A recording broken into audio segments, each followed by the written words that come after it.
अखिल स्वामी sir, red जाति चली नहीं, ड्रग्स चला नहीं, ये सारे मामले बैकफायर कर गए, इसलिए अभी रेड की तैयारी हो रही है जिसका जिक्र राहुल गांधी ने कर दिया।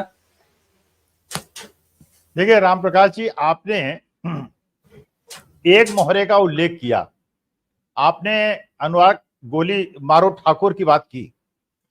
जब अभी मुक्तेश्वरान शंकराचार्य महोदय से कहा गया, उनसे प्रश्न पूछा तो उन्होंने इनडायरेक्टली कहा, उन्होंने कहा कि महाभारत के समय में शिखंडी को खड़ा किया गया था और शिखंडी को खड़ा किया गया था जिससे कि युद्ध को जीता जा सके।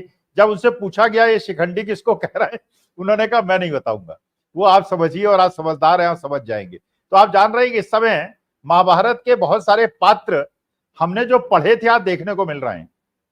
हमको वो राजा दिख रहा है जो आंख का अंधा है और दिख रहा है कि उसको कुछ नहीं दिख रहा है, जबकि भगवान कृष्ण बार बार ये मैसेज दे रहे हैं, इधर धर्म है उधर अधर्म है, जिधर कौरव पक्ष के लोग खड़े हुए हैं।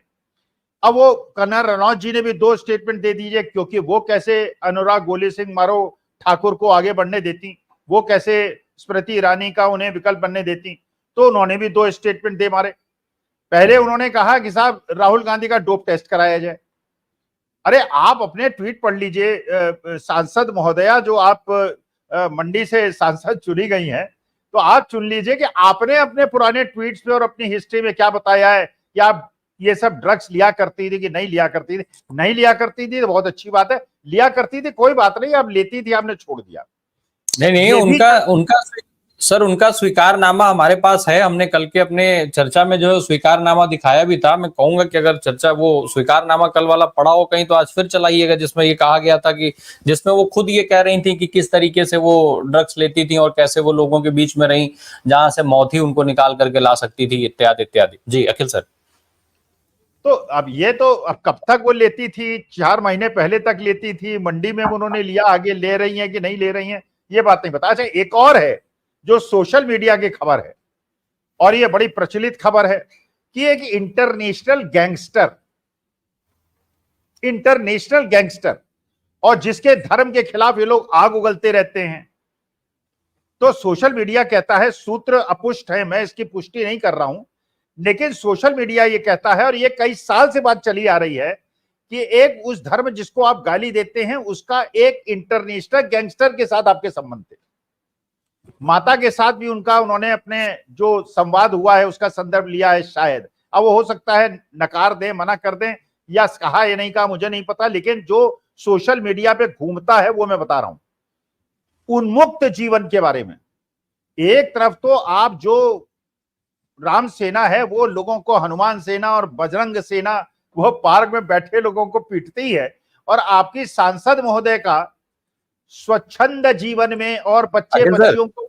हाँ अखिल सर, वो वीडियो सुन लें, एक बार वो वीडियो सुना दिया जाए, चला दिया जाए उस वीडियो को। जब मैं घर से भाग गई थी मुझे ऐसा लगता था कि जैसे मैं मतलब हाथ उठाऊंगी और तारे तोड़ ले आऊंगी। मेरी माँ कहती है कि एक बार मैंने बारिश में नाचते हुए तुम्हें देखा, आधा घंटा तुम ऐसा लगता है जैसे आसमान को से कुछ खींचने की कोशिश कर रही हो। ये सच है, मुझे ऐसा लगता था और ऐसा ही हुआ। जैसे ही मैं घर से भागी, 1.5-2 साल में मैं एक फिल्म स्टार थी, एक ड्रग एडिक्ट थी। मेरी ज़िंदगी में इतने सारे कांड चल रहे थे कि मैं ऐसे लोगों के हाथों में लग चुकी थी कि जहाँ से मुझे शायद मौत ही निकाल सकती थी। तो ये वो स्वीकारनामा था। जी अखिल सर कंटिन्यू करें।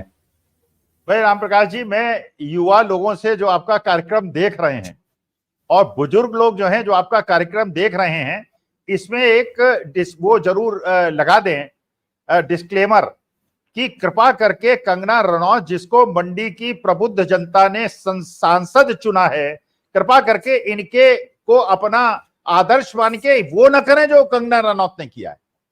तो कंगना रनौत ने बता दिया स्वच्छंद जीवन के बारे में, ड्रग एडिक्ट थी, भाग गई थी, गैंगस्टर्स के साथ इनके संबंध थे। लेकिन दाऊद इब्राहिम के आरोप पर आप एक प्रफुल्ल पटेल को ब्लैकमेल करके अपने साथ समझौते में ले आते हैं।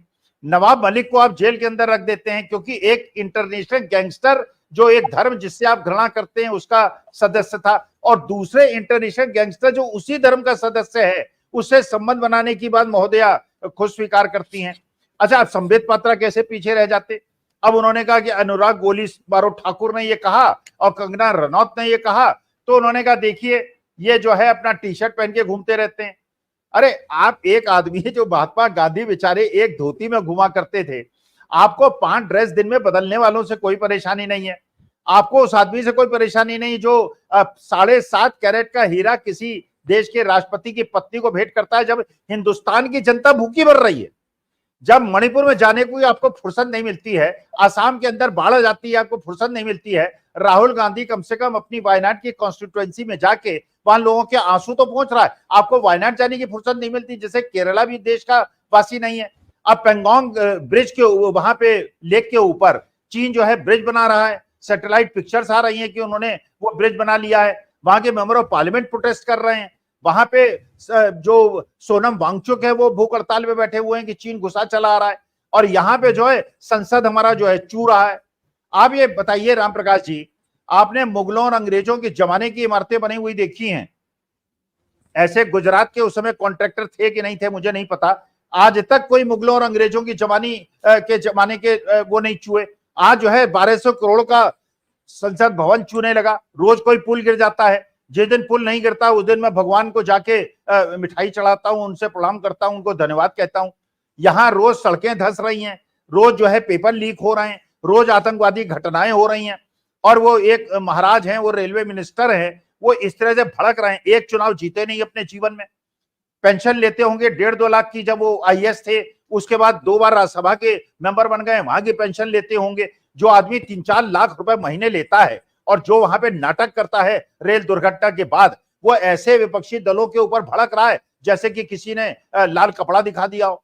तो मैं तो ये देख रहा हूं कि आज के तारीख में पूरे हिंदुस्तान के अंदर राजनीतिक पटल पे जिस प्रकार से, और राहुल, एक चीज जो मैं आपको कहना चाह रहा था, आखिरी बात कहता हूं, देखिए मैं राहुल गांधी के स्टेटमेंट को दूसरी तरह से पढ़ रहा हूं, जिस तरह से आप पढ़ रहे हैं मैं उससे दूसरी तरह से पढ़ रहा हूं। मुझे ऐसा लगता है राहुल गांधी ने एक ट्रम्प चाल चली है, अब ईडी रेड करे तो मुश्किल, ईडी रेड न करे तो मुश्किल, अगर रेड करेगी तो राहुल गांधी, अच्छा दूसरा मैसेज उन्होंने अमित शाह को दे दिया कि तुम्हारी ईडी के अंदर भेद बढ़ गया है, तुम्हारी ईडी के अंदर मेरे इन्फॉर्मर्स बैठे हुए हैं, वो मुझे बता देते हैं कि रेड होने वाली है। और तीसरी बात जब उन्होंने कही कि आइएगा तो आपको चाय और बिस्किट खिलाऊंगा, भाई हम तो जब राहुल गांधी से मिलने गए थे उन्होंने 4 समोसे और 1 चाय पिलाई थी, तो मेरे ख्याल से अब वो क्यों किसको समोसा खिलाते हैं और किसको बिस्किट खिलाते हैं, और वो हेमंत विश्व शर्मा से उसको मत जोड़ के देखिएगा, एक कटाक्ष उन्होंने और कर दिया।